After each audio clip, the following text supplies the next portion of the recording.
means for you. New tonight at 6 o'clock, Jessica Dean joining us live with an in-depth explanation.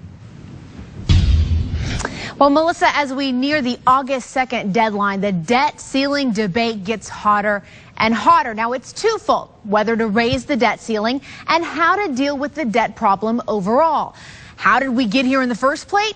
Well, tonight we explain. This is where it all begins. The federal government spends more money than it takes in, which means it has to borrow money to make up that difference.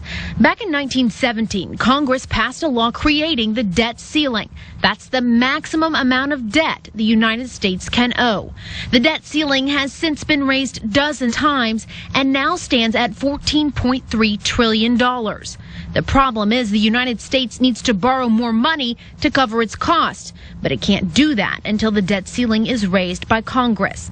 Typically, the U.S. borrows money through bonds sold to investors. Those bonds have always been considered safe bets because the U.S. has historically had the world's strongest, most stable economy.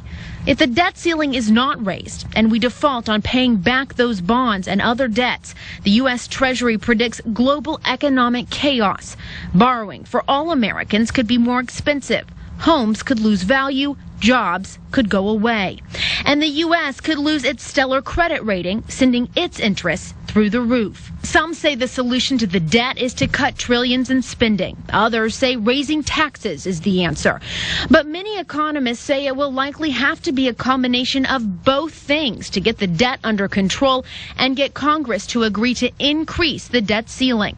A new plan gaining traction is known as the Gang of Six plan. Put together by a bipartisan group of 6 senators, the plan cuts spending and closes tax loopholes. Whether it will work or not, that remains to be seen. But Republican Representative Tim Griffin is confident that ultimately a deal will get done. We are not going to default on any of our debts, that we will pay our bills. I think there's been a lot of scare tactics thrown around, and folks are going to get their Social Security checks. Meantime, Democratic Representative Mike Ross told KARK in a statement, quote, "At this time, Social Security checks are expected to go out on schedule for the rest of the year." However, the president did say that if the nation's debt limit is not raised by August 2nd, then the federal government may not have the money to send out those Social Security checks. Ross went on to say it was time to stop playing partisan games and, quote, "get this done now." Bob, back to you. All right, Jessica, thanks very much.